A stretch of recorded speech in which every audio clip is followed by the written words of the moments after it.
Don't feel sorry for me. I don't want your pity.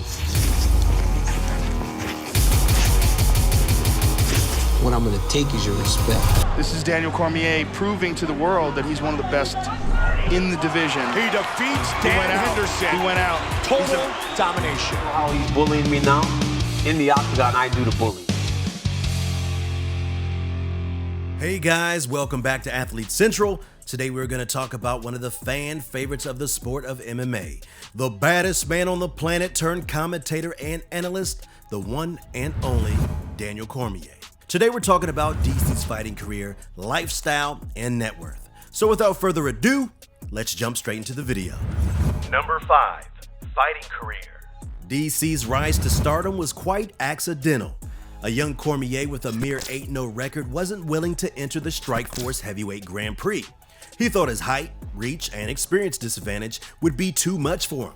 Fortunately for the Louisiana native, one of the participants of the Grand Prix got an injury, and on a mere 5 weeks' notice, faced experienced Antonio Bigfoot Silva. Cormier got the job done in the first round despite being a plus 125 underdog.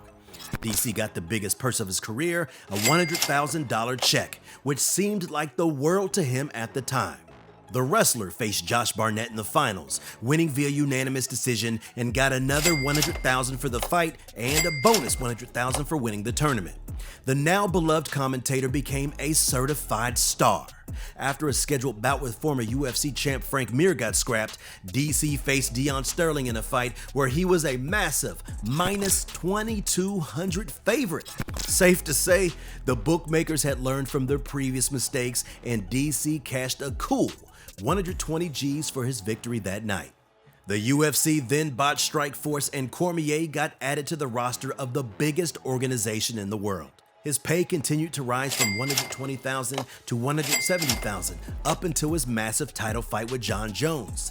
The disclosed pay for the Fight of the Year candidate that he lost was $140,000, but that was the first time DC got a piece of the pie, getting pay-per-view points from the 800,000 PPV sold that night, which undoubtedly bolstered his earnings significantly.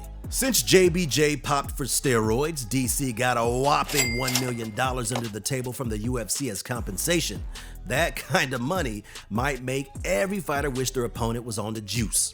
After Jon Jones' controversies, JBJ was stripped of the title, and Cormier replaced him in a vacant title fight against Anthony Rumble Johnson. After his victory, which earned him $230,000 plus pay-per-view points, DC only ever fought in title fights, meaning he always got a cut of the UFC's pay-per-view sales.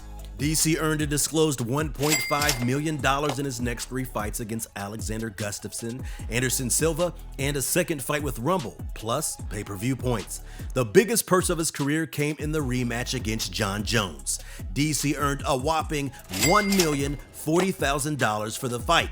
And since the event was such a success, he must have got a great check from the pay-per-view buys as well. In the last 5 fights of his career, Cormier was consistently making anywhere from $500,000 to $600,000 per fight, bringing his total net worth to an astronomical $6.5 million. Number 4, sponsorships. DC has had a fair amount of sponsors throughout his career. He was one of the few fighters signed to an individual Reebok deal when the company became the UFC's official sponsor. Other names with the deal included Jon Jones, Ronda Rousey, Paige Van Zandt, and of course, the notorious Conor McGregor. The deal gave the fighters an extra $40,000 per fight, not including any other promotion that the fighters did for Reebok. An infamous sponsorship DC had was the Popeyes chicken commercial. Cormier blew up the internet by dancing with the wings. Because you know I'm all about that cake and chicken. I'm all about that cake and chicken. The champ actually lost that sponsorship to a man he beat, Derek Lewis. Derek, what's your issue with Daniel? I want to know too. He disrespected that Popeye's chicken on a commercial few years ago. The commercial was pulled from air, but we will always have that clip to remind us of the glorious chicken dance. Thank you, Popeyes. DC also currently has a deal with Monster Energy alongside stars like Jorge Masvidal, Valentina Shevchenko, and former foes Jon Jones and Stipe Miocic. The company reportedly pays sponsored fighters around $5,000 to $10,000 per month, which is pretty good. $60,000 to $120,000 a year from one sponsorship. The final sponsor is CBDMD, which also partners with the former champ to this day. It is a CBD company that makes gummies, bath bombs, and vape oils, all made with CBD. His pay from the sponsorship hasn't been disclosed, but CBD sponsorships are becoming more and more common with UFC fighters, so it must be a pretty lucrative offer since there is competition in the market. Number 3, current career. DC is currently an analyst and commentator for the UFC, featuring on several ESPN shows like DC and RC and Detail. In the former, he discusses several MMA topics with co-host Ryan Clark, a show that came about after star reporter Ariel Helwani left ESPN, replacing more successful show DC and Helwani. The UFC's distaste for the reporter has really been shown recently. They never promoted any of the DC and Helwani episodes, while they are trying to promote DC and RC as much as possible. Even then, the show isn't as successful as its predecessor. Detail is a more technical show, where DC breaks fights down frame by frame, giving the viewers an in-depth description of any errors fighters might make, or the tendencies they have. It's a really intriguing show, and anyone that doesn't know about fighting or is trying to learn more about specific fighters could benefit from watching it, as it would definitely increase their level of knowledge in the sport. Of course, his main gig is commentating. He's a mainstay on the pay-per-view commentary team with him, Joe Rogan, and John Anik, usually commentating the big cards. Some people think the former champ gets a little overexcited and don't like his commentary, but his chemistry with Rogan and Anik is pretty good, adding some spice to the commentary during the fight. While his salary is not disclosed, his co-workers Michael Bisping and Joe Rogan tend to make roughly $75,000 per card, so it would be logical for his salary to be around the same range. Number 2, family and hobbies. Daniel had a pretty rough upbringing. He had 2 brothers and a sister, but his parents were divorced.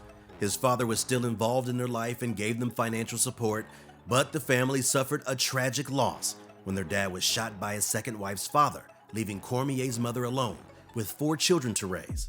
Safe to say, she did a great job. Cormier picked up wrestling in his early days, went on to compete in high school, and actually became an Olympian, showing just how good his wrestling really is. But moving back to darker subjects, family tragedies didn't cease to exist in DC's new family. He had a daughter with his ex-girlfriend, who unfortunately passed away in a car accident in 2003. DC currently has 2 children with his wife Selena De Leon, a son and a daughter. His son Daniel Jr. currently trains amateur wrestling at AKA DC's gym. Speaking of AKA, despite retiring, DC frequently visits his former gym to get some training done and help the up-and-comers in improving their wrestling. After all, who better to learn from than a former 2-weight world champion and Olympian? DC is also really passionate about American football, being an avid fan of the New Orleans Saints, having long debates about the sport with former co-host Ariel Helwani on their show. DC also loves to play basketball and softball. He's quite a multifunctional athlete, although he definitely isn't as good at those sports as he was in MMA. Cormier loves to read and play video games as well. Number 1, spending. Unlike most athletes, Cormier doesn't shell out a ridiculous amount of money on fancy cars. He drives a Toyota Prius to save money on gas. Okay, humble guy. You come with Prius? Where's your Bentley, brother? Where's your Bentley? That's a pretty solid choice for the environment and definitely for the bank account. Fun fact.